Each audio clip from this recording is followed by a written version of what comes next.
큰 박수로 모시겠습니다.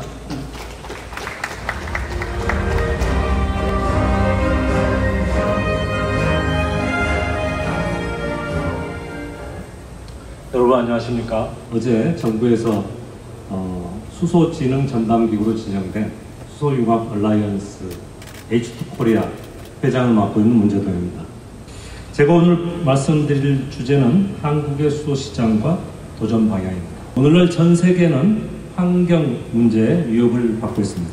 이로 인해 인류 산업 발전의 근간이 되었던 탄소에너지로부터의 탈피를 심각하게 고민하고 있으며 이에 대안으로 친환경 에너지원을 찾기 위해서 인류가 많은 노력을 하고 있습니다. 그 중에서도 우리는 수소에너지를 가장 주목하게 되었습니다. 수소에너지는 인류가 유일하게 무한히 생산해낼 수 있는 청정에너지원이기 때문입니다. 하지만 이 이용을 위해서는 우리가 극복해야 할 과제도 많습니다.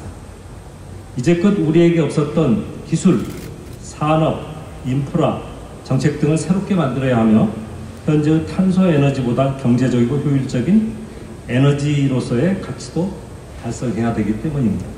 한국은 2005년 9월 친환경 수소경제 구현 마스터 플랜을 만들었으며 이를 통해서 자동차 연구 개발과 수소 생태계 기술 개발을 착수하였으며 수소 산업의 기초를 만들었습니다. 금년 1월에는 세계 최초로 수소경제법이 제정되어 수소 산업 및 생태계 조성을 위한 기본 법률이 만들어졌습니다.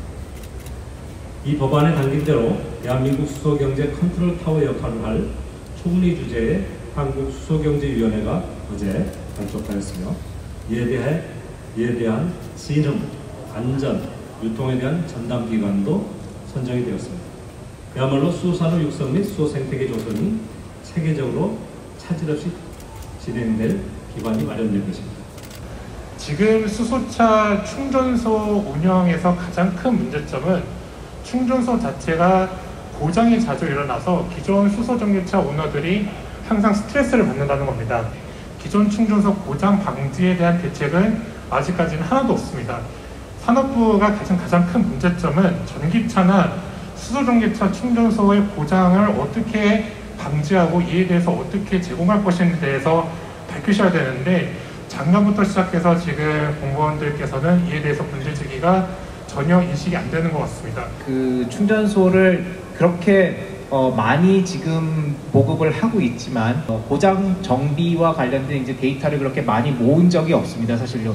매달 어느 정도의 고장과 어느 정도의 시간이 정체가 되는지에 대한 데이터를 다 뽑고 있습니다. 그 다음에 저희가 그 고장의 원인을 파악을 하고 그 다음에 그 고장의 원인을 해결하기 위한 시간까지의 데이터를 지금 저희가 모으고 있습니다. 데이터가 쌓여가면서 저희가 이제 정비 노하우를 갖다가 체득하는 단계라고 생각을 합니다. 그 과정에서는 조금의 불편은 있을 거라고 생각을 합니다. 그런 충전소와 관련된 주민들의 불편을 예를 들어서 AI라든지 빅데이터 이런 것들로 활용을 해서 좀 더 최소화할 수 있는 방안에 대해서 민간위원들이 제시를 하셨고 그 다음에 저희 입장에서는 그와 관련된 데이터를 정부가 갖고 있는 모든 데이터를 다 공개를 해서 그 데이터를 갖다가 가장 효율적으로 개선할 수 있는 방안에 대해서 지금 검토를 하고 있고 지금 사실 그렇게 많은 트랙 레코드가 쌓이지 않아서 그런 과정이라는 말씀을 조금 드리고 싶습니다.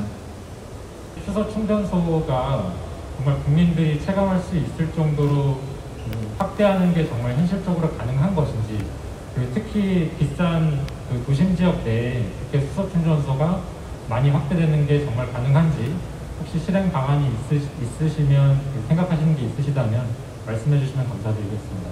가장 궁금해하시는 것들이 아마 충전소이신 것 같습니다. 왜냐면 내가 수소차를 사는데 어디서 충전을 해야 되지? 이게 제일 고민이거든요. 지금 오늘 기준으로 전국의 충전소는 41개가 운영이 되고 있습니다. 물론 한 2개 정도는 지금 정비 중이고요. 그래서 작년에 34개에서 저희가 한 7, 8개 정도로 올해 상반기에 더 구축을 했고요.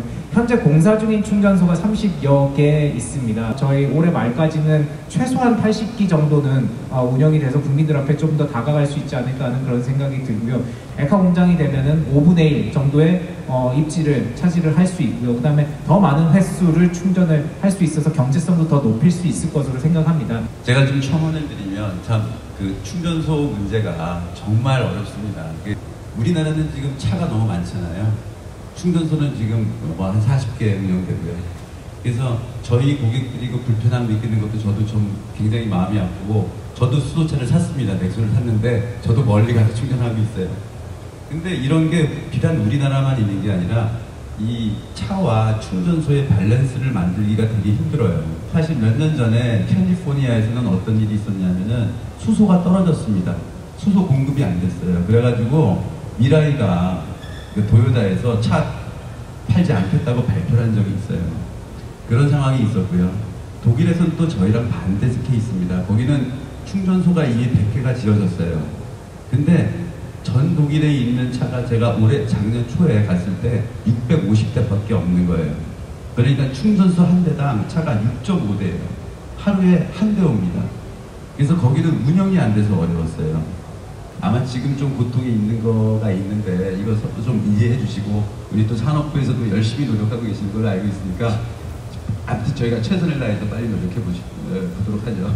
예. 22년도에 그 수소 충전 310개라는 이제 목표를 제시를 했던 게 그 논리를 그 논리에 이르기까지는 저희가 좀 정부가 지원을 해야 된다, 이제 그런 생각에서 이제 하게 된 거고요. 사실 LPG 차가 보급될 때하고 지금의 교통 상황도 사실 많이 다릅니다. 근데 저희가 유일하게 겪었던 경험이 이제 그런 경험을 바탕으로 해서 그 정도까지는 정부가 보조금을 줘서 저희가 차와 충전소를 갖다가 닭 달걀 논리를 좀 깰 수 있는 부분까지 올라갈 수 있도록 그렇게 하려고 하는 겁니다.